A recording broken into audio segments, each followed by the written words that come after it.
આપ સૌને મારા હિતથી જય સ્વામિનારાયણ, જય શ્રી કૃષ્ણ. આજે હું નાનકડી વાર્તાની રજૂઆત કરું છું. વાર્તાનું નામ છે પેટની ભૂખ.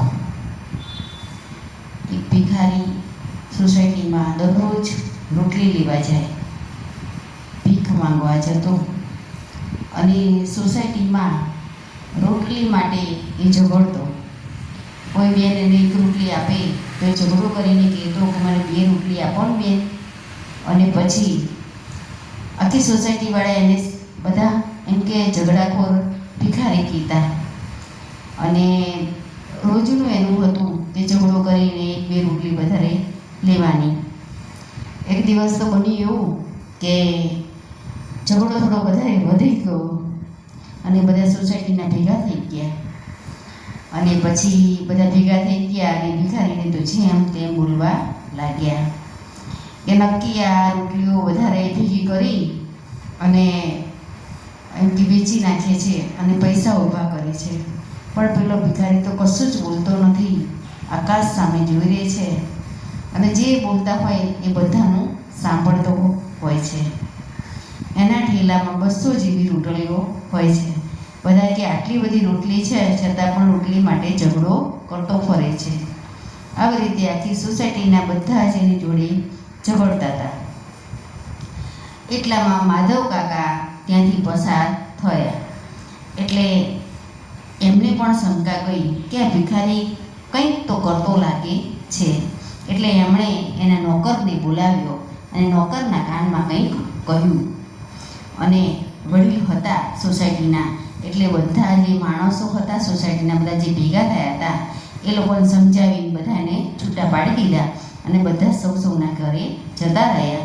અને પેલો ભિખારી જે હતો એ એના રસ્તે જવા લાગ્યો. અને ભિખારીની પાછળ જે પેલો માધવ કાકાનો જે નોકર હતો એ એની પાછળ જતો હતો. છુપાઈને પેલા જે ભિખારી હતો એ એની પાછળ પેલો નોકર જતો હતો. અને જેવી એમ કે ઝૂંપડપટ્ટી આવી તરત જ એ જે ભિખારી હતો એ ગયો અને બાળકોને બૂમ પાડી. એટલે એ બાળકો બધા જ દોડતા આવ્યા, રાજુ કાકા રોટલી લઈને આવ્યા, રાજુ કાકા રોટલી લઈને આવ્યા. અને બધા જ બાળકો હતા એ બધા જ રોટલી લેવામાં લાઈન લગાવી દીધી. અને એ જે રાજુ કાકા જે ભિખારી હતો એ બધાને 1-2 એવી રીતે રોટલી વેચવા લાગ્યા. અને પેલો જે નોકર હતો એ દૂરથી બધું જોતો હતો, એમ કે આ તો સારું કામ કરે છે અને એનાથી રહેવાયું નહીં. અને પછી જે પેલો નોકર હતો એ આ ભિખારી પાસે આવી છે અને કહે છે કે તમે રોટલી માટે એમ કે આના માટે ઝઘડો કરો છો?